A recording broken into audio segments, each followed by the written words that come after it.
without further ado, I welcome the first affirmative speaker to begin the debate. He's here.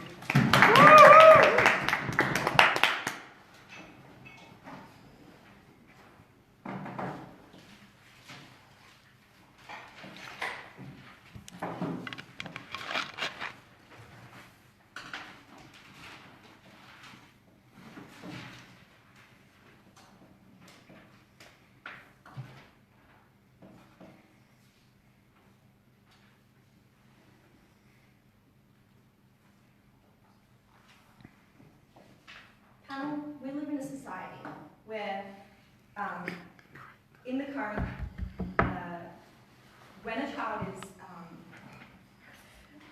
a woman is pregnant with a child, the best interests of the child, although legally may be in theory considered, are not actually practically always looked at. We believe that planning ahead for this child, who is going to take care of this child and what's going to happen with this child, is something that is very rarely done to its full extent. We believe that there is a lot of tension and aggression between parents, particularly when they are not engaged in a relationship, and we think that there is, this is shown by the overrepresentation of unwanted children in foster care today. We also believe that there are a few other issues. There's the situation that sometimes occurs where, a woman and a man, a woman may say, I'm on the pill, end up pregnant, and the man is sort of trapped in this relationship where they're forced to either, engage in custodial care or, being trapped in a parent role. We think that all too often there are very, very messy custody battles between parents that occur once a child is born or after a couple of years, where the situations of who is looking after this child hasn't been considered to the full extent and hasn't been documented before the child was born. And we believe that there are, this is due to the fact that there are informal arrangements planned beforehand. And we think that there is a lot of pressure on both sides of the interaction in terms of abortion and the peer pressure that comes with abortion, both for women and for men. So what do we believe? We think that if we implement a system in which people are allowed to decide that, allowed to make a decision prior to the birth of the child that they don't want to be a part of this child, that this would actually result in a much better society. So, firstly, what does divorce look like in the context of society in general as it already exists? We think divorce looks like considering the shared assets of two parties, considering the impact that each party has had on the other's life. We think that discussing the future and who's going to be most well equipped to partake in different roles, including looking after children, all of that is considered in the decision of how assets are going to be divvied up following the divorce. We think this allows somebody, this system allows somebody to get out of a relationship that they don't want to be in, while overall trying to consider minimizing the negative impact that you have on the remaining party. And we think that this applies in the same situation under our model of divorcing a child. So this is to do with a figure who doesn't want to be a part of this child's life, agreeing beforehand that they don't want to, and doing so in a way that attempts to minimize the negative impacts that occurs to the remaining parent. Our model specifically. Although the person would be able to make the decision to not be a major part of the child's life in an ongoing manner, this does not excuse them from all responsibility, very similar to a divorce between a married couple. Rather, it would put them into a situation where they're forming a settlement of sorts, rather than being forced to have an ongoing and consistent relationship with the child. Similarly, the same as divorce, it would also rely heavily on mediation processes and discussion between both parents of the child as to what will happen upon the birth of this child and who will be looking after this child following the divorce. And it would possibly allow for more acrimonious relationships between parents, considering all individual circumstances. It may or may not result in the divorcing party being asked to forced into some sort of settlement to help the remaining parents raise this child. So very similar to the divvying up of assets that come from romantic divorces in today's society. Why is this a good thing? I've got four main points on this. Firstly, I want to look at the framework that this sets in place for further development. So this actually, in a way, promotes a framework that helps increase the involvement of distant parents distant parental figures in a child's life. So under our model, by default, if it's disclosed, the parental figure of the child, so if the paternal figure of disclosed, that figure, the fatherly figure, would be liable for child support. He would be liable to take out and have part in this child's life in some manner.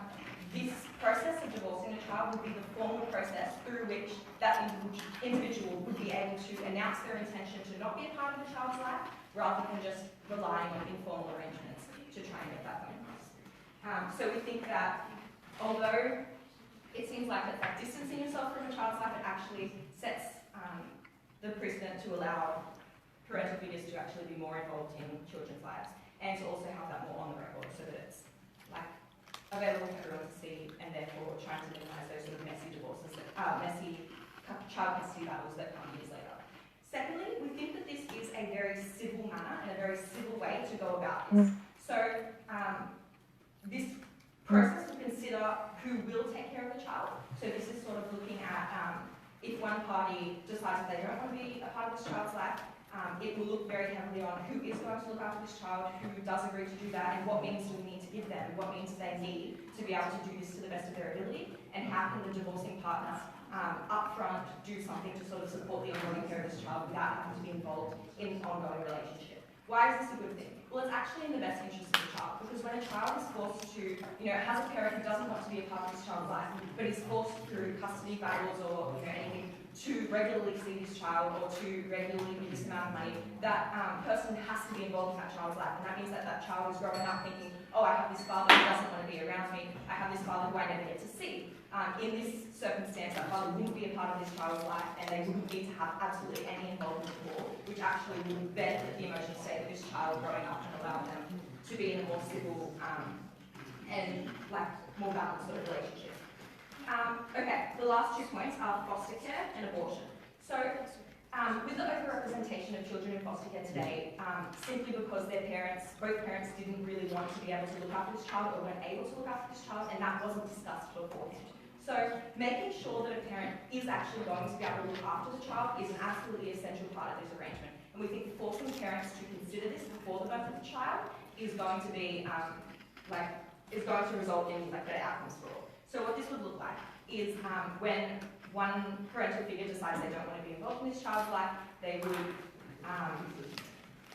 apply for this sort of divorce of this child, and very strongly considered would be who is going to look after this child, and what are all of the options for the remaining parent. Lastly, on abortion.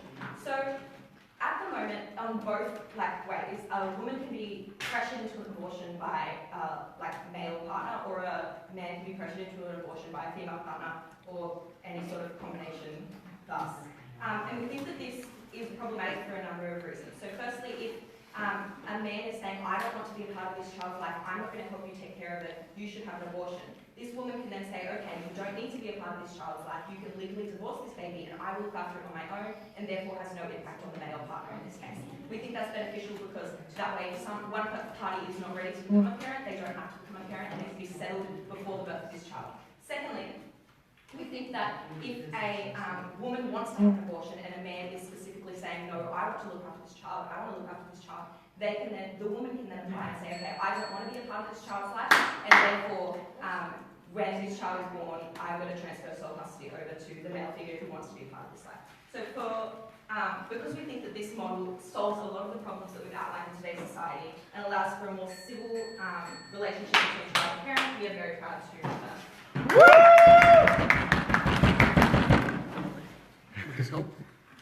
Might, yes, definitely. We might just...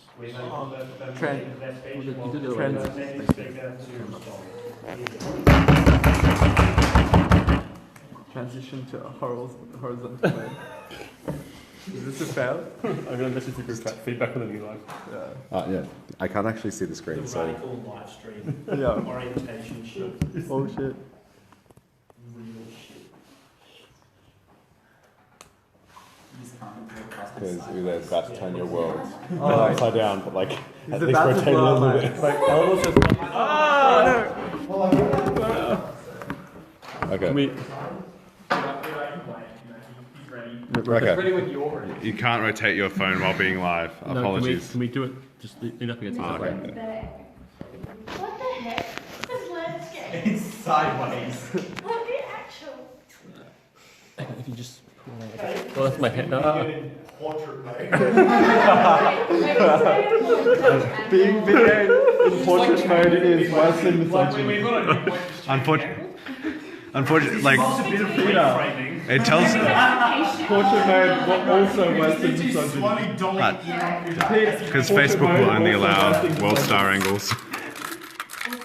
Worse than misogyny. Maybe. Anyway, Like, sorry how guys, come on, let's just... And blood stream. Because that might be good. Yeah. No. Apologies. Okay. Ready to roll. Ready when you are.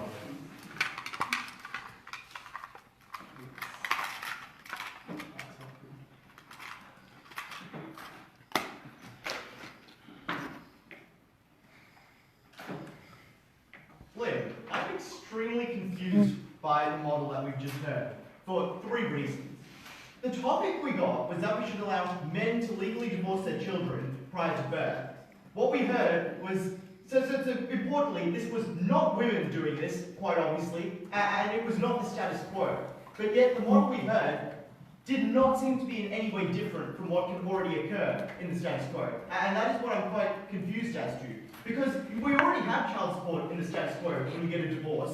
We already have custody, which allows you to just not seek that custody. We already have the ability for men to just not put their name on the birth certificate and therefore have no obligation to be in part of that child's life other than that child support. It was unclear what particular difference they wanted to give us. But even beyond that, if they told us that the principal reason we needed to do this was because in many cases it was unfair to have that man be obligated to be part of that child's life, it was weird that they would then support things like settlements because they ran contrary to that same principle. If it was unfair to force a man who was like tricked into having a kid to then support that kid, why would you allow them to have a settlement and support that kid? It was very unclear. So in this speech, I'm going to look at 5 issues. Firstly, what are the alternatives? What is father's culpability? Why is the child the most important stakeholder? Impacts on the mother and social messaging. And I'm going to signpost which parts of it engage with their case. But I think, in particular, that their case does not really deal with the topic, in that they have to prove something additional to the status quo about why men should have no obligation to their children, not just repackage the status quo in a different way. So firstly, onto alternatives. We think that there are 2 main alternatives to this model in the form of, or 2 similar things that occur in the status quo, in the form of abortion and adoption. And I want to prove why things are dissimilar in ways that we would not allow for this divorce before birth.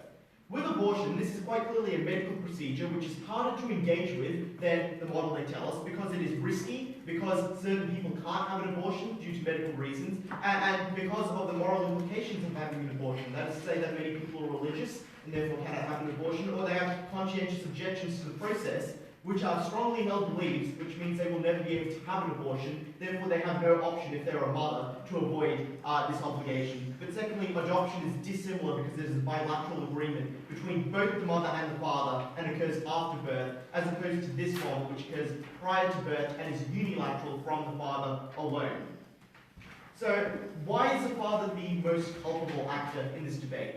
We think firstly that sex is an activity that has consequences. That is a process of reproduction, and obviously that means that even if it is engaged in for purposes other than reproduction, that factor still exists. You always know when you have sex there is a potential that you have a child, there is a potential that you might get an STD, and so on. You have to own up to the consequences of that action. When you consent to sex, you consent to the risk that you may have a child, and you will have to look after that child. We will not allow fathers to abrogate that responsibility in any way, because that is something that they've consented to. Furthermore, there are abilities for fathers to mitigate that risk almost entirely by A, not engaging in sex, B, getting a vasectomy, and 3, using contraception. It was not particularly hard to use those mitigatory factors, but even if they failed, that consent was still there.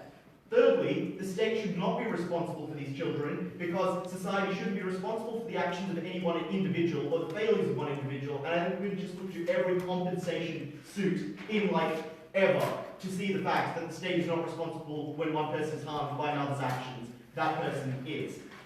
Secondly, why the child is the most important actor in this debate and should be prioritized above everyone else. We say that, first of all, necessity dictates that a child cannot look after itself, and therefore someone must be made to look after that child. The question is then just who should be made to look after that child. And that is obviously because children require money and resources in order to survive. Secondly, because they are an innocent stakeholder. They have not done anything wrong. They did not commit a crime by being born. They shouldn't suffer for the consequences of other people's actions. They should be given the same level of care and same level of treatment. And we think that the benefit they get when you do not allow the father to abrogate his rights is that they gain access to the financial resources of two parents, they gain access to the attention and love and care of two parents, and that they gain, all the benefits of having two parents. If we were to prioritize the child, we would obviously not allow fathers to abrogate their responsibility in any way because it was not in the child's interest. But secondly, onto mothers, fourthly, onto mothers and what it means for them. First of all, we say that raising kids is a particularly hard thing to do, and that is to say that it requires significant time, 18 years in fact. It requires significant effort emotionally, but also financially, and that it was something that was difficult when you had two parents trying to look after a newborn kid or a teenager. And when you had only one of those parents looking after it, it became even harder. It was an unreasonable burden to place on one parent when you allowed someone to abrogate their responsibility to that child. Where it was possible to avoid that, we would want to avoid that by not allowing that to occur. Secondly, though, it was coercive. That is to say that there was huge bargaining power given to the dad when they could threaten to cut off all relationships to the kid and all support to the kid by just saying that, if you don't do what I say, I will leave and the kid will never see me again and never receive a cent from me. What this looks like was forcing a woman to stay in an abusive relationship with a threat that if they left, the kid would no longer receive any financial aid or anything from the father. It was threatening the woman into continuing to have sexual relationships with someone, or it was threatening someone in emotionally manipulative ways to have an abortion, or they would leave and make childbearing impossibly hard for that woman. Lastly, we think that the social messaging that arises from this particular model is horrific, and this engages with them regardless of whether or not they want to defend the status quo in that weird way or not. We think that firstly, it creates reduced responsibility. And that is to say that people consider having a child a very huge burden and a very huge responsibility in the status quo, and it's probably a good thing because it is a huge change to your life. At the point where people think that they can cut and run because they can just get this paper abortion and just be like, I'm out of that child's life, that reduces the barriers to having a child and reduces the seriousness of that decision. That means people are less likely to be careful before sex, less likely to use contraception, and less likely to consider that decision with the seriousness it requires. But we believe that beyond that, it also has effects when it comes to gender norms. That is to say that women are already in the status quo perceived as being more maternal and more responsible for child-rearing duties.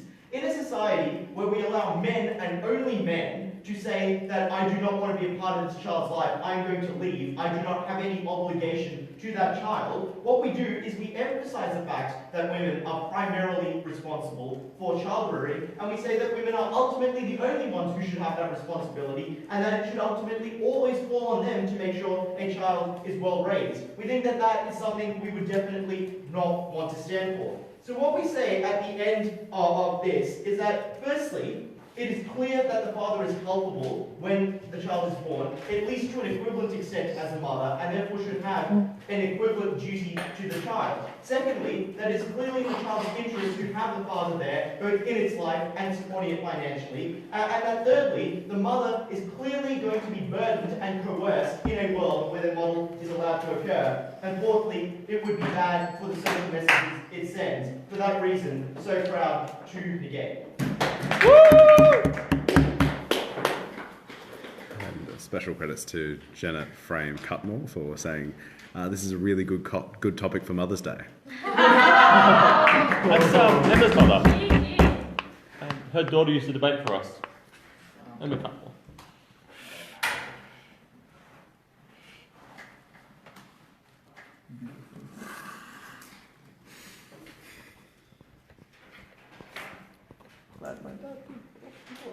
Right, Udai, check the group chats. Yeah. Oh crap, that's on the live stream now. We thank the first negative speaker for their speech and welcome the second affirmative speaker to continue their team's case.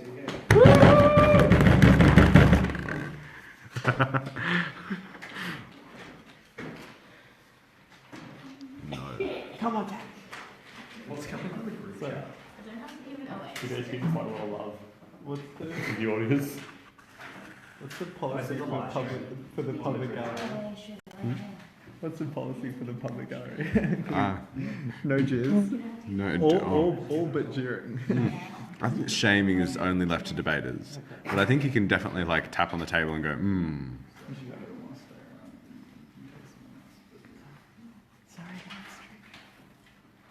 We just give the result.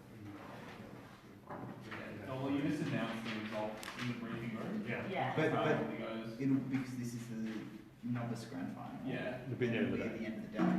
You can just announce it after the show. After the break during lunch, I think that's fine. Yeah, basically. Yeah. Because we don't really want. I won't make you stick around. So that is fine. that's We will not separate. Abdi. Not the break, but the winner. Yeah. I just want to let everyone know that we're complaining that it should be landscape. Everyone who knows how to use cameras knows it should be landscape. Quit breathing so loudly. Flip it over a little bit and we'll all. Fucking mouth breathing. because they're posting so much like shit in the group chat. I'm trying not to like, I'm trying to like moderate myself a little bit. All that's audible on the live stream now. Yeah. Sorry, live stream.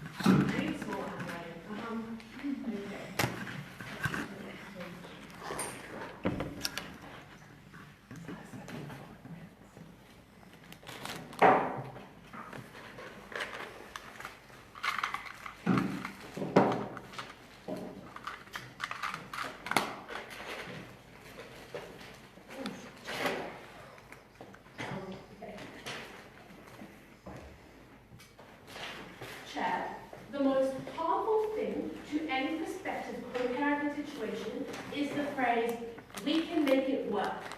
"We can make it work" has led to the degradation of co-parenting relationships. "We can make it work" has led to a lack of clarity for mothers and fathers, and "we can make it work" has numerous massive ramifications emotionally, financially for the child down the track. We are intervening and saying "we can make it work" is harmful, and we're going to make sure we don't get to that situation so there is clarity. What am I doing in this speech? 3 things, Speaker. Firstly, I'm going to be looking at effective parenting for kids. How this is effective parenting for kids. Secondly, I'm going to look at why the individual's interests are better than the kid's interests. And then I'm going to be looking a little bit into stakeholders, namely, how is this good for the mother? So, on to the first of effective parenting for kids. Okay, so 5 elements to this speaker. Firstly, even if we were to consider what's in the kid's interest as something important at this stage, which I'll go into a bit later, we think that you get better outcomes for the child when the parents know what actually is, what responsibilities and how parenting is going to occur, and what the ins and outs are. Negative told us that what we did was we gave out a social message that said men don't need to accept responsibility for their actions. Peter told you, I'm going to reiterate for you, that this is fundamentally not what we were saying, Speaker. What we were saying was, actually, we promoted male involvement in the child's life by establishing male involvement and contribution as the norm, from which you had to then go through a legal process to opt out of. And furthermore, that process then established what your future responsibilities, if any, were going to be. So it made very clear that, Speaker, that responsibilities were something that were important, accountability was something that was notable. However, if we are going to be moving forward as a couple raising a child, how exactly does that play out? Thirdly, it gives clarity to both parties exactly about how this is going to work. And it makes it easier, to plan for the child's life. What we didn't want to see, Speaker, was that a few months into a newborn baby's life, the male partner saying, "This actually isn't going to work, I can't be here, I'm going to split." And then that mother having to then realize, how the fuck am I going to be able to do anything now? How am I going to be able to rearrange everything? We always thought it was easy to make those plans. Who gets custody? When do we split at times? How much, what are we expecting during pregnancy? Rather than when there is a newborn baby on your arms, which always made things more difficult. Nextly, clarity over Clarity over roles leads to accountability, more accountability than is in the status quo. Because in the status quo, what we see are messy relationships. When negative told us like, oh, our model was basically like a glorified status quo, we fundamentally disagree. Because what our model does, we're bound to fundamentally disagree. Like what our model does though, is it cleans up those messy relationships that have like co-parenting elements to them. Because those rules are often loose. They're often like, there's no accountability, saying, oh, but you're meant to be like taking 1 month, like you're meant to like look after the kid 1 weekend every month or something. That's just a loose, informal agreement. Under our model, that doesn't happen. We expect more from parents, and moreover, when it's written in writing, when someone can point to and say, no, this is your responsibility, you're not leading up to it, that leads to better accountability. That means that parties aren't shirking from their responsibilities, and we think that actually makes the male partner more culpable compared to what I was trying to prop. Next thing, we think that the clear demarcation of responsibilities leads to more responsible expectations. When I flagged we can make it work, it often sells a fairy tale dream that once the kid comes along, things will be easier because we'll both work in the interest of the child. Speaking of that, never happens. That never happens. Children always make life harder. Like, I make my life harder, and I'm not even a child anymore. So, like, it's not going to be reasonable to expect this, like toddler running around is going to make parents want to work together in each other's interests. But what we do think is that, like, acrimony in relationships occurs when people don't think their expectations are being met. So when you have unreasonable expectations, this person who is the father of your child from a weekend fling is now going to be really massively involved in your child's life, and they don't do that because they hardly know you, then we think that leads to messy relationships, messy breakups, messy custody battles, which we wanted to avoid for all parties concerned. Next, the status quo told you that making it work for the sake of a child actually meant that you were going to have the inevitable conflict just happen years down the track. So we never really saw many instances, about 1 in a million, where those two people ended up being happily ever after, mom and dad living under the same house, raising their kid happily ever after. What we did think was that inevitably those relationships were going to fail because they were never on a solid foundation anyway, and that what that was going to do was lay down the track that involved the child's life. The child then had to be part of the custody hearings. The child then had to think, what did I do wrong? Why does my parent like me? That's problematic. We don't want to inflict that emotional harm and burden on the child. We think that the child is less likely to be impacted if all they've ever known is, oh yeah, I just go to my dad's place every month and we hang out. If that's all they've ever known, that emotional trauma is less likely to occur. Okay, and then in terms of this next section, which is why is the individual's interest is greater than the kid's interest. So Udai came out and he was basically saying oh, the child's interests have primacy. Fundamentally, it's important to know that at the point of pregnancy, this is not a child yet, it is still a fetus. It has no granted legal status. If we give the comparison of if someone kills, if a woman loses her child due to the actions of another person, they get hit by a car or something, that's grievous bodily harm, not manslaughter, because that child is not seen as being alive, that child doesn't have legal rights. But the parent, the man there, is an alive human being who is sentient, who has legal rights, and that should take primacy over the potential or the promise of life, because the promise of life doesn't count as legal standing panel. It's such how, and when we compare these things, we look at how women's rights have more, the mother's rights have more primacy over the fetus's rights in cases of abortion. Second element to this speaker, it takes into account reasons for not being able to brunt the rearing of a child. So what our proceedings do is it does take into account things like your emotional health, your financial status and viability, much in the same way that abortion can be granted on one of those lines as well.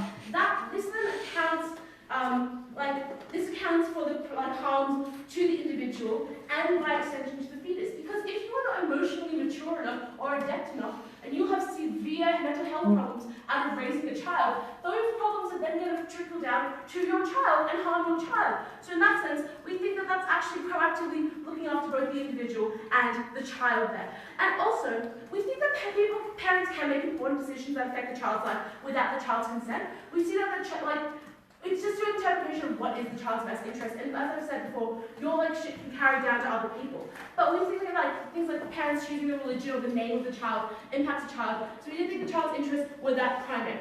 Next, Ned told us that the child's interests are having two parents. So like, this debate clearly operates in a space where two parents living together isn't possible in the long term, or where like it actively harms a child. So we didn't think that had much weight.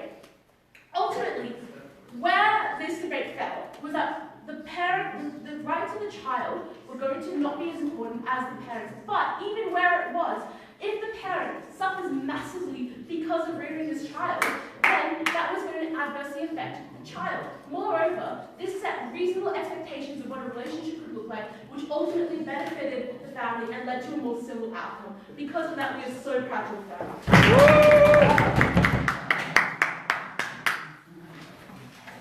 Yeah, Tam.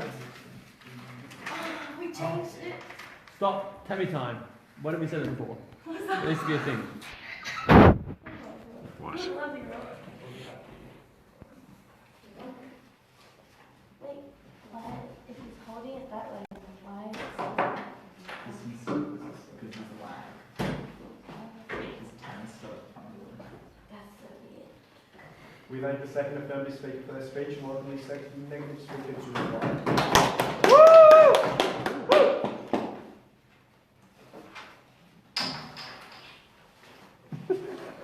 The opposition's lack of interest in making family relations work was suspect. That was because a refusal to try to make family relations work relied on a denial of, like, the father's responsibility for their own children. It relied on an injustice towards mothers, and it relied on not acting in the best interests of those children. The opposition was particularly concerned with messy relationships in this debate, but we thought maybe we would prefer a messy relationship to a non-existent one. The opposition facilitated the failure and absence of relationships. That was the problem in this debate. You just heard the second speaker compare the name of the children and the impact of the name of the child on their future to the presence of a father. That showed their complete lack of interest in the child's like access to their parents. We thought that was just particularly ridiculous in this debate. Two questions, in this speech. First one, is it just to allow men to divorce their own children? And second, what does this model do to family relations? So on the first, is it just to allow men to divorce their children? The main way they wanted to frame this is it is basically this sort of stereotypical thing where the man is trapped with responsibility for a child that they never wanted. They established that narrative in a couple of ways. But the main one was to give us this image of a woman who just like tricks the man by not taking birth control and like gets pregnant. That seems not in the woman's interest, but you know. Let's note that that's not a widespread phenomenon. But even if it was, let's also note that at the point where you had sex with that woman who was deceiving you with the birth control, you probably did consent to a risk of pregnancy, and we thought you still had a responsibility to a child which you had genetic and familial relationships with. The next thing is, the thing that we thought was more likely was any failure of birth control and so on was probably much less likely to be the fault of the woman. It was likely to be a collaborative failure where both parents had been irresponsible, or maybe where just the father had been irresponsible. Note that, regardless of which parent is irresponsible in having a child in this debate, the opposition allows the man to get out of it. What this means is, in the opposition side, what could happen is the man could just like stealth a woman, get her pregnant against her will, and then back out of that relationship and never have any responsibility for that child. That is a disgusting abdication of that father's responsibility for their own actions. The next thing that they add here is that women might force men to have an abortion and vice versa. That seems like not a thing that can happen. Generally speaking, the person with a uterus in a relationship can't first force the person without one to have an abortion. You kind of need to have a baby inside you to have an abortion. Was not a thing. But I think the more important idea here is that men might force women to have an abortion. No, but on their side, they give power to men. They give a bargaining chip, which is, I will leave you if you don't have an abortion, or if you don't do this, or if you don't do that, and I will totally abdicate my responsibility as a father, and I will leave you like without child support. Clearly, having a divorce with your child was a vastly easier process, or much easier to get out of for a father than it was for a mother to access an abortion. We thought that was an unfair kind of allocation of power to the father. So they were like changing power balances in a really problematic way. But I think all of this principle material, like even if they're right about the principle in this debate, that's all contingent on any practical change in the level of responsibility that fathers actually have.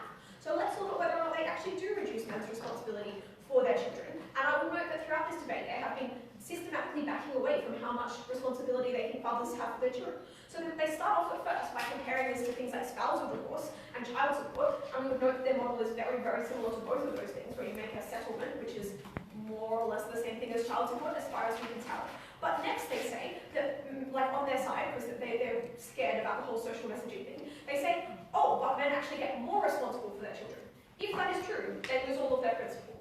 And then they say, we think that what this divorce is actually going to look like is, the kids going to their father's house once a month.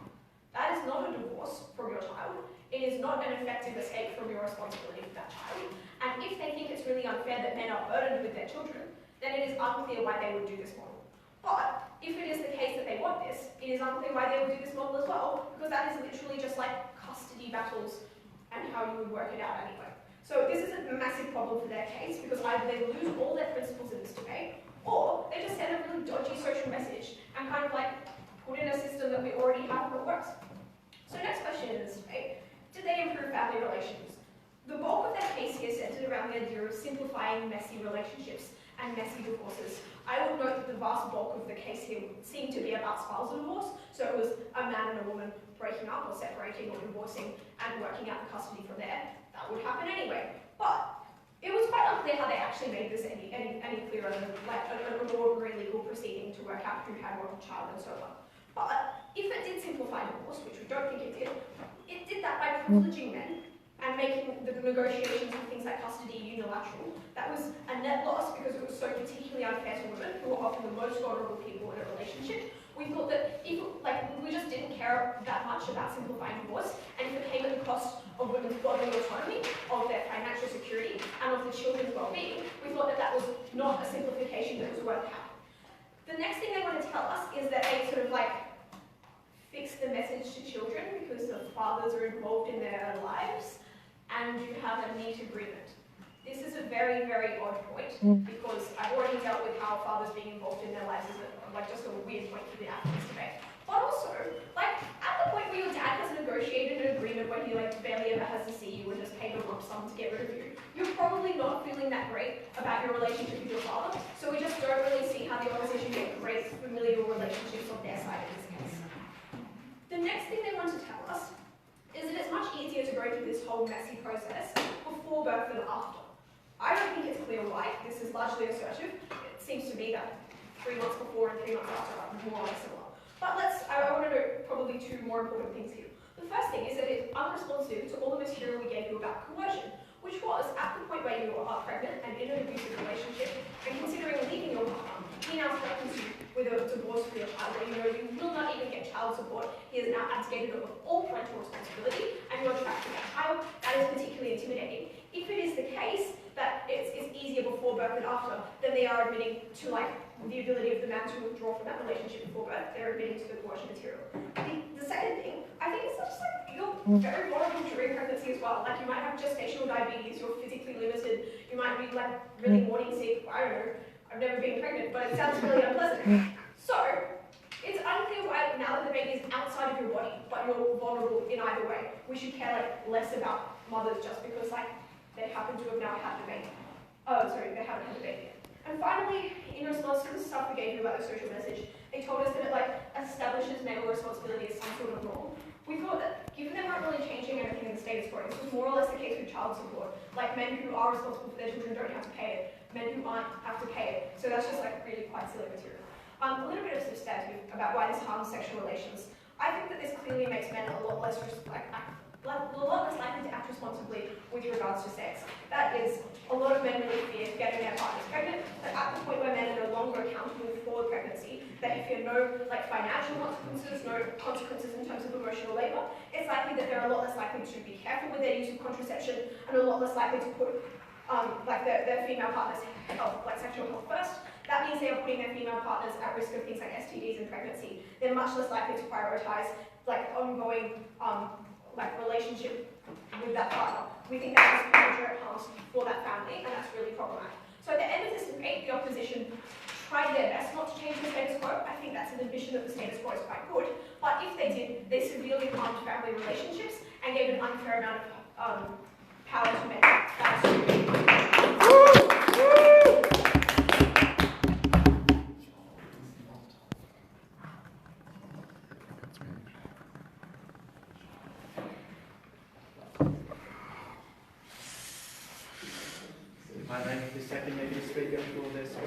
welcome this third affirmative speaker to close their team to state the case.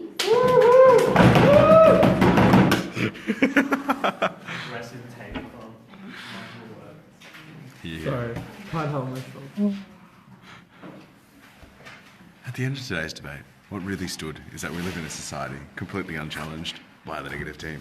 I'm so glad that was the opening. I just know we live in a society and I was like trying not to laugh. Like, We live in a society where vertical video is frowned upon by the audience. How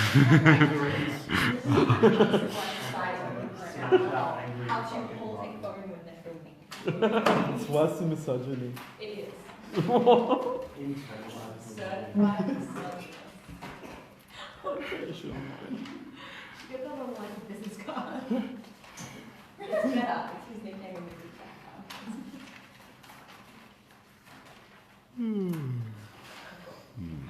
My go-to. Wow. A lot of material. She's going to become a last expensive. killing on the tree. Yeah. Environmentalism, Oh, better priorities. The alpha material spread. Peter and Tammy, Eleanor says many times she loves you both. Yeah, it's like the action span.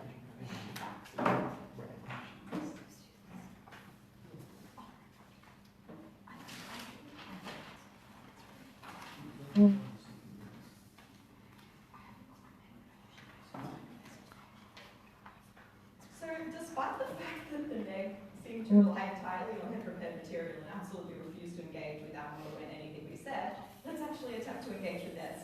Firstly, let's clarify a few things about my model that I think Tammy and my really good-looking first speaker made very, very clear throughout this entire debate, and nobody seemed to pick up on.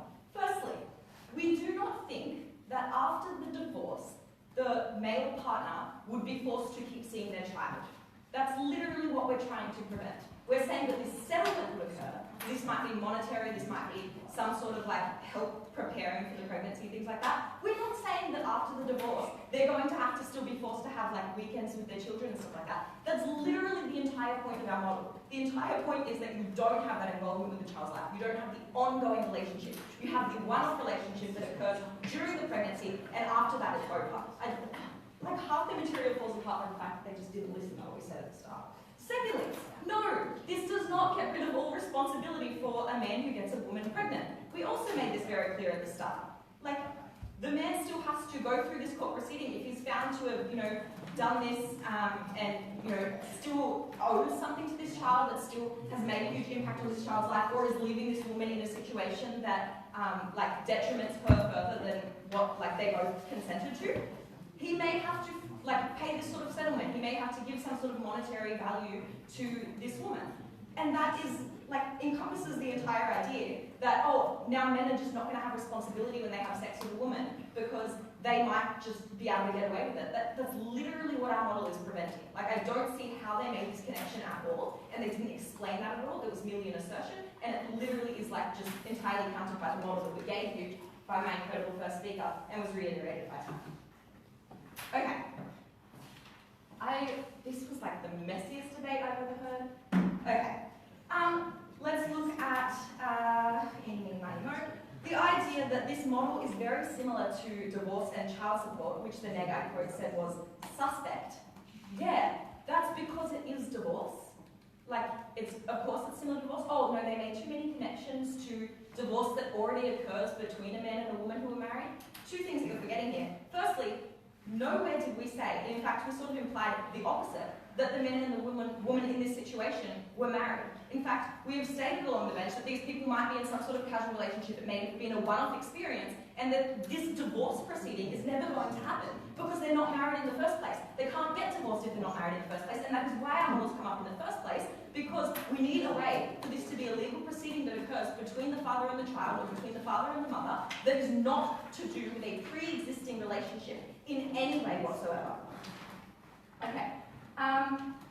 And then the idea that it's similar to child support, yeah, it is, but it's also sort of, trying to prevent going through the messy process of child support by planning things beforehand rather than letting things get to the state where they need that sort of severe intervention and then acting on them. So let's go to something that their second said, which is the idea that, oh, but this is no different, there's no benefit really from going through the process before the pregnancy rather than waiting until after the pregnancy and going through it. I think that this, again, shows the fact that they just didn't listen to anything that we've said throughout the last few speeches, when we talked about how pre-planning prevents 90% of the problems that we've outlined in our imperative. It allows, the decisions to be made about who is going to be in charge of this child, to have all of this planning done before the child's born, and you're left in that last-minute situation where you've got to make all of these decisions and try to somehow also plan a good life for this child where you weren't actually forced to think about that beforehand, and many people don't think about that beforehand.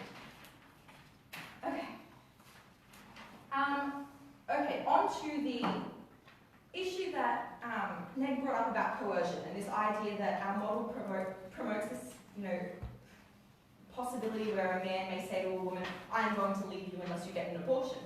Firstly, at what point did this debate come about abortion? Abortion has existed in our society anyway, and it has abortion may be an option that comes after the discussion of this divorce and the discussion of what is going to happen around this child, but it's not something that we intend to alter in its priority at all. In fact, we think that the mediation and counselling that the two parties would have to go through before the decision of this divorce actually may make decisions clearer about abortion.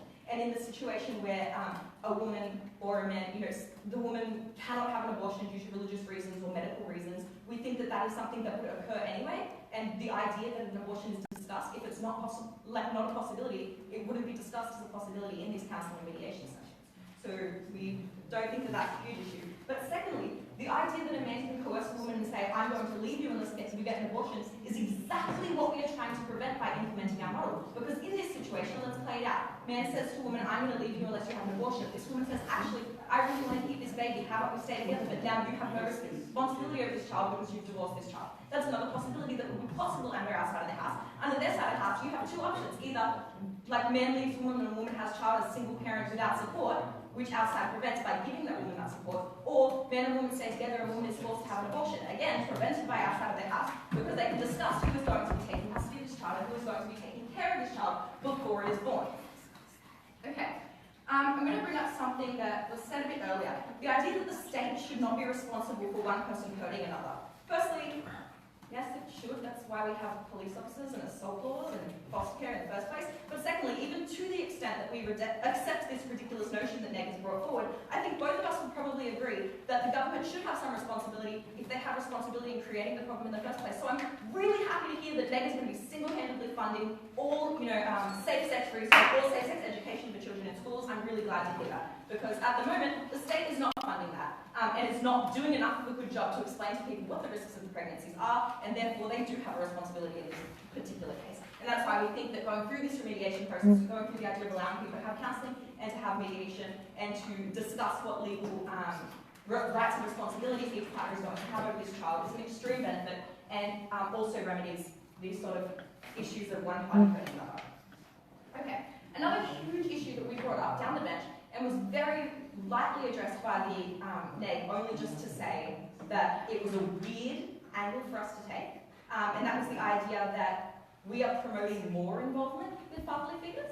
Yeah, that's a weird angle to take, but it is a benefit under our side of the house. Because as we have stated under our model, by default, if the parental figure, the paternal figure in this relationship would be liable for child support, would be liable for, involvement in this child's life, and that could be enforced by law then. This is something that is already established as their responsibility. And under our side of the house, we have a formal process through which you will go through if you do not want to be involved in this child's life. So actually, it would mean that by default, the male partner would have to be more involved in the child's life, unless they went through this process. So as we said, our framework, it's a framework to promote more involvement. Completely ignoring the fact that we brought up at first, this debate actually does involve mothers because of legal definitions of the word man and things like that, but also to do with not only women have a uterus. On top of that, we want to look at, divorce already exists anyway. Of course, this only applies to pre-existing relationships. And the really problematic thing that was said by Nate about how they would prefer a messy relationship to none at all. Well, on top of this, to the extent we're forcing two people to coexist together around a child when they don't want relationships, you're encouraging a relationship that cultivates abuse and cultivates mistreatment of this child. Lastly, 2 words. The status quo where children with a parent who cannot be a committed parent grow up with the reluctant interactions which serve to reinforce how unwanted they feel, and children end up in foster care left, right and centre, or our lot, where parents get a second chance to consent to being a parent, where options are discussed in depth beforehand, and where the interests of the child and the parent coexist and are both taken into consideration. For these reasons, we are very proud.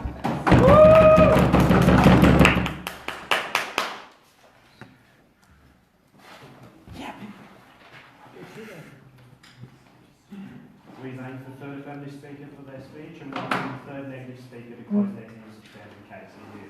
Woo! Yes! Oh, you dropped your phone, Sam. Oh, shit.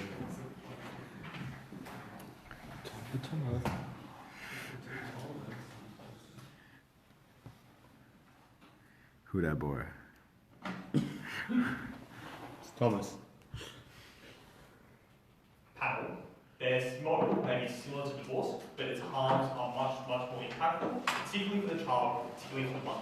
Because the message that you're sending to the child, on our side, when you divorce with your like-to-be partner, is that the husband is saying, or the partner, whatever it is saying that I am leaving you the child because I do not love the mother. But under their side, the narrative that they're sending is, I do not want to be here because I do not love you, the child. This is an important distinction that this team has not engaged with whatsoever. And they haven't engaged with the harms this has on the child and the mother. They've just said that this is similar to divorce, and this is, something that's really able to happen, something that is good. We think it sends much, much more harmful narratives, particularly in terms of the way that the father engages, because the father can essentially just, pay out this, like a big company just pays off a couple of environmental fees for polluting the earth and continuing on with their daily life. Whereas with divorce, you have things like visitation rights, you have things like continual child support, which means that the reason why you leave that relationship is because you are not in love with your partner, not that you are not in love with your child. We think this is a very harmful message to not only send to the child, but to the mother, and we think that this just leads to really good harms. Yeah. So, on their model clarification, which is under the idea of whether this is a better process than divorce, and then who best considers the mother of the child. So under whether this is a better process than divorce. Before we get on to this, there were kind of three clarifications that they made at third, which is quite late noting that. Firstly, they said that the male can't be forced to visit and stuff like that. But we think that is much, much worse because of that narrative that I told you, that they are able to essentially cop out and not have a continuous relationship with the child, because the child just feels like they are the problem in this instance, not the relationship between the partner, which means that when the child grows up, not only are they going to have worse educational outcomes because they don't have a lot of money in this instance, they're also not going to have that fatherly figure that is there in some extent with most divorces, because you do have things like visitation rights, you do have things like that continual child support. We think that is much, much worse for the development of the child in this instance, which they haven't engaged with. They also said that men will have some kind of responsibility and more involvement, but the only way they said this is literally by paying it off. And as I said before, this is just like a big company paying off a couple of environmental destruction fees and carrying on with their life as usual. Not really great for the other important people that we've said in this debate, which is the child and the mother. And they also just made a weird kind of squirrel where it's this only involves married people, but they don't understand the process of this divorce, because it's not like you're divorcing someone that you're in a relationship with, you're divorcing the child. So you don't need to be in a relationship with someone to have a child. All you need to do to have a child is to have sex with somebody, so you don't need to be married in order to do this. So we think that's a weird kind of way to narrow the debate in a way that doesn't need to be narrowed. So, is this better for divorce? We heard a couple of things. The first thing that we heard is that it increases the involvement of the distant partner. We have three responses to this. The first is that we think that what this does is actively encourages men to be separate, in that they do not need to have that relationship to be there in the first place. And we think that it also sends a message that men think of their own sake rather than the sake of the child and the mother. Because this is what the opt-out mechanism kind of does. In fact, that if you have that option to opt out of this, we think that more men would actually think about this and consider it than those that don't go into it. Because we think that when people have a child together, they should be able to consent to the harms associated with this, but we think that what this does is it actually changes the narrative, as was brought down with that bench that was politely ignored by the opposition team, that it literally means you're going to have more instances when partners are pressured into doing things that they don't necessarily want to do, or men are just not going to engage with the consent process because they think that it is okay for them to have unsafe sex, a child to be born, and for them just to pay off the child and continue on with their normal lives. We think that is something that we should not be encouraging in this situation, particularly because we think that the child and the mother are the most important actors in this debate. The third thing that we said on this is that, that's kind of all the three things. there anyway.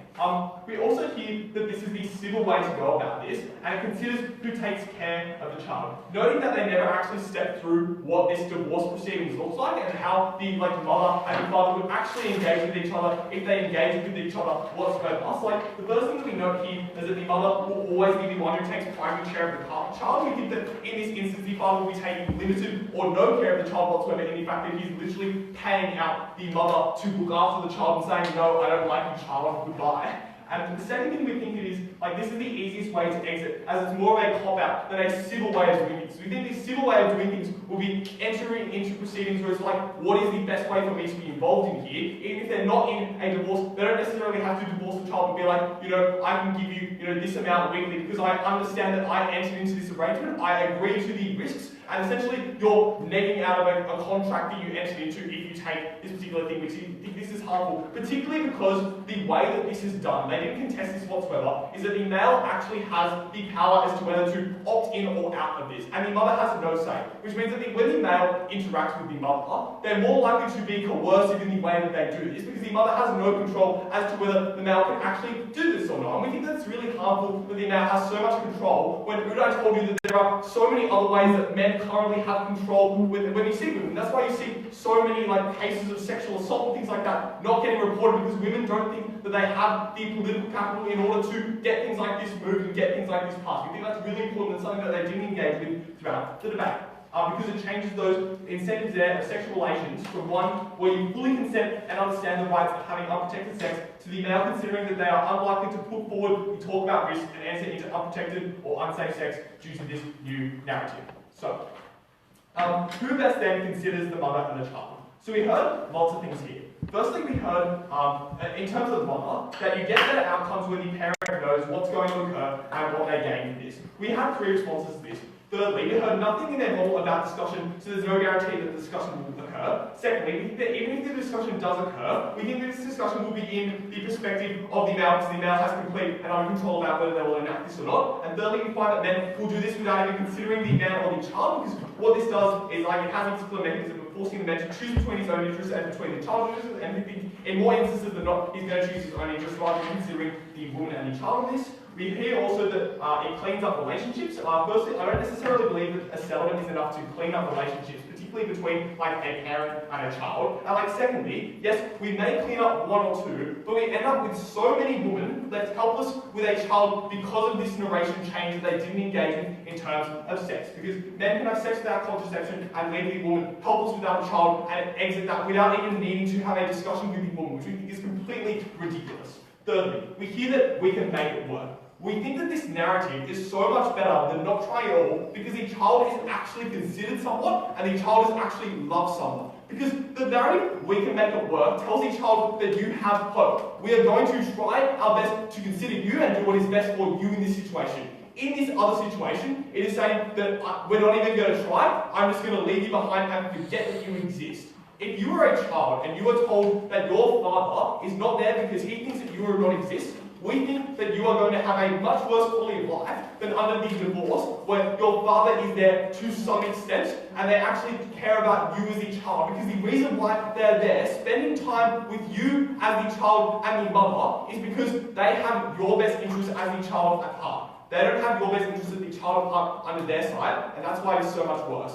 We stand for the child and the mother in this instance because the father has way too much power in this situation. Yes, their model is similar to divorce, but it has so much worse outcomes. That's why I'm so proud to the game.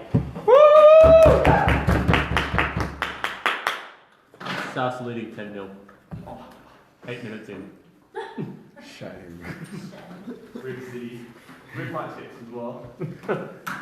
We may prefer negative for that speech and welcome the negative reply to summarise the debate from their perspective.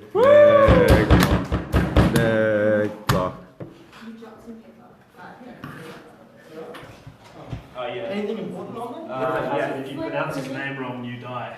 Udai, you die, you die.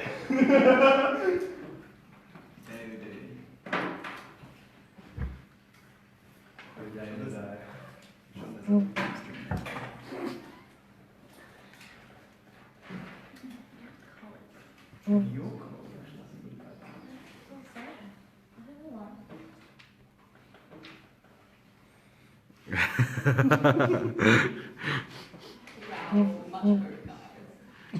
Group chat going off at the moment.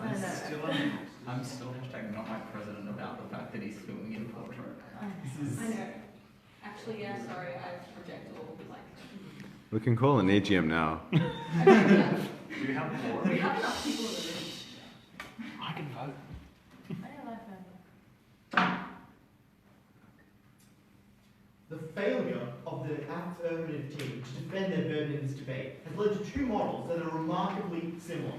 So what I'm going to do is prove why the negative team's model is more principally consistent and why it's likely to be perceived better in society. First of all, the affirmative negative team brings you a principle that fathers should be culpable for their actions, and that is one, because they consent to the risk of pregnancy and to having a child when they have sex. And secondly, because there is no other actor who can be perceived as being more responsible. That is to say that the state should not be more responsible than the father because the state did not have a part in that child being born. To this, we hear a response in a different principle, that men should not be obligated to associate with their children and shouldn't have to be involved in their children or pay child support. Yet, we also hear that we should still have settlements and that you should still be required to give a settlement. So, this is principally inconsistent. But secondly, a settlement is obviously inferior to child support for two reasons. First of all, child support occurs over a range of time, which means it's proportional to the resources required and it's subject to variability as circumstances change. But secondly, most people do not have a large lump sum of money on hand to pay with. That meant the money was likely to be less, as we told you down the bench. Secondly, though, we tell you that custody orders already exist, and if you didn't want to associate with your child, you could just seek to not have custody, you could just not put your name on the birth certificate. That exists in the status quo. Therefore, they accrued no benefit, but a significant harm. Secondly, we looked at the child and why it was the most important stakeholder. They told us that the child was not that important, but we told you the child was innocent and required help. We would obligate a father to provide that help when they were responsible for the conception of that child. It was only fair that when you caused a problem or you created a child, you fixed that problem and you helped that child. That was the way things ought to work. The difference between our model and their model here was that under our side of the house, you were likely to not see your dad because your parents did not get along. On their side, you never saw your dad because he had no reason to want to see you. He wanted nothing to do with you. He didn't ever want to see you. That was such a more harmful narrative to tell a child. A child was obviously going to be so much worse off under such a model, where they believed that their father hated them and wanted nothing to do with them. Thirdly, we told you about mothers and why they were likely to be better off. We told you raising a kid was hard. It was better that you had a father there to provide resources and to provide their effort and to provide their love and care to the child and to help out that mother. We heard very little response to this. We then tell you that what we do here, however, is that the benefit of their model is that it allows you to pre-plan things out. You're allowed to go, well, we'll know what happens if the father doesn't want to stick around. This was a very strange argument. Because if a father didn't want to be in a child's life, it was likely they would say so sometime before the child was born. Likely in the words of, you should get an abortion, or maybe we should put the child up for adoption, or I do not want to be in the child's life. It seemed quite strange that the father would spring this on the mother after the child was born. Therefore, it was likely that discussion happened anyway. We already told you things like custody orders existed. We already told you you have to sign the birth certificate to be in that child's life. Those things would likely happen anyway. But what would not happen on our side, that did on theirs, was a level of coercion where a father could threaten to cut all support and to leave that child's life should the woman not get an abortion or should the woman not stay in an abusive relationship. That coercion was what made their model so much worse. Lastly, we tell you that the messaging on their sides is likely to be much worse because it reinforced gender norms that the women were ultimately responsible for rearing kids, because it allowed fathers to abrogate their responsibility. That also reduced the care that people took when considering whether or not to have a child or when considering whether or not to use contraception, because they felt they had an out if they didn't want to be part of that kid's life anymore. They felt that they could leave at any time with reduced consequences. That was devastatingly harmful to both the child and their case. Proud to negate.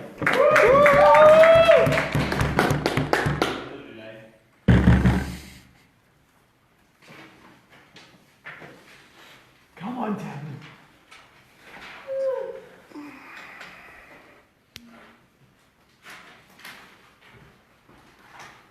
Table slap's good.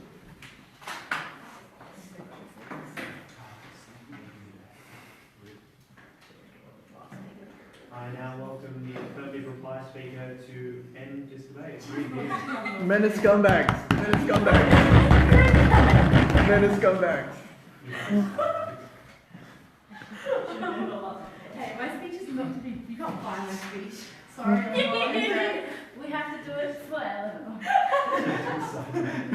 Please draw a lightsaber during the debate, Tammy. Tammy, if you draw a lightsaber during the debate, Eleanor will officially legally change her name to Tactical Submarine. If I draw a Lightsaber. Do it like a Disney Channel promo. Oh my god, Wait, I'm gonna highlight everything. Okay. More Also- importantly, it's if you say all women are queens. Like, all No. women are that's fun. Men are scumbags. That is my nostrils. Men are scumbags. That was Okay, my, okay.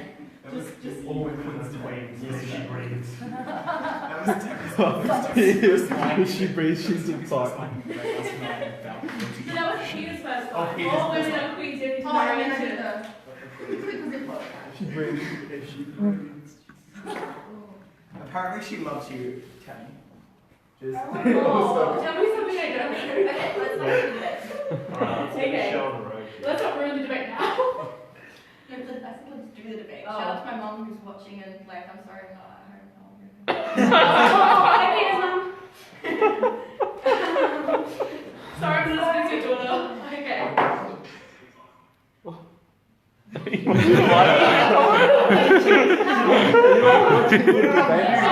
4.5 minutes and then you're done. Debate order. Okay, Panel.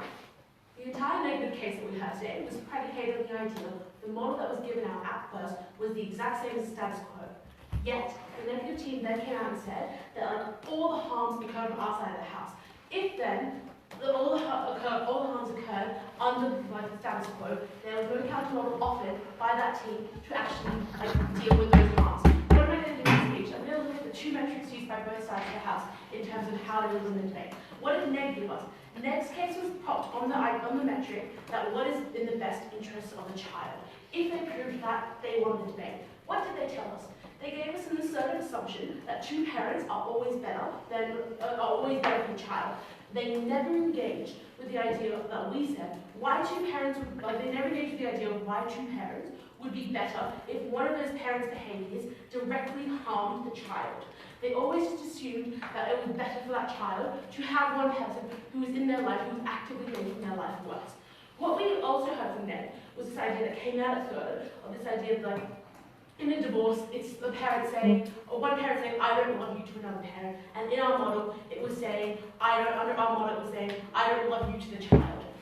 That was also super harmful because they wanted a world where a child was growing up with a parent who didn't love them, and that would have massive harms on that child. If a parent doesn't love a child, then it is in the interest of the child to not be in that environment where someone actively hates you and doesn't want to spend time with you. Moreover, what we gave you an app, that parents can have harmful impacts on the child, and that's why things like emotional health, like your financial status, have to be taken into account when you're trying to divorce a child. Because what we saw, if those issues weren't addressed earlier on, prior to the child being born, was that you would have custody battles happening when a kid is 8 years old, and that was far more traumatic than it could ever be caused by something that you never knew you could have had. And so that was always going to be a much, moreover, that was material that we brought you down the bench that was never engaged with from side negative. Well, they failed to prove that that metric was actively met from on their side of the house. They lost that issue. What was the metric that we gave you? We told you that what is in the interest of the parents. And yes, all women are queens, and they deserve to have understanding of and clarity on what the particular responsibilities of parents are. Okay, 3 things in this.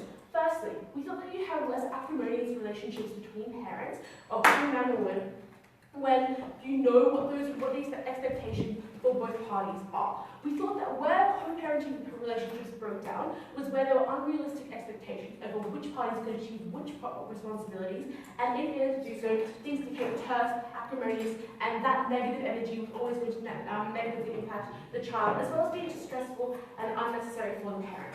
We also told you that the proceedings formalized arrangements and responsibilities, and that led to more accountability. Accountability, which you could point out with a paper and say, this is what you owe, this is what you were meant to be doing. That was also not engaged with by side negative.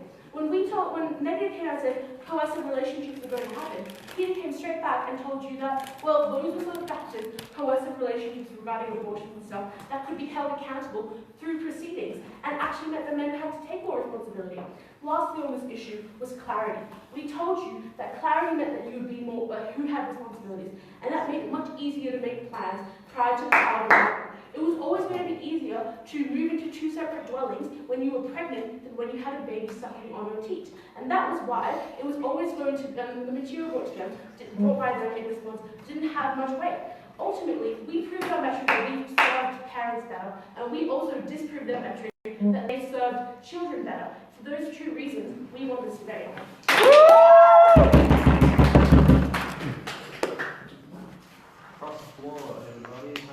Yeah, sorry. I Stop the live stream now, maybe. Yes.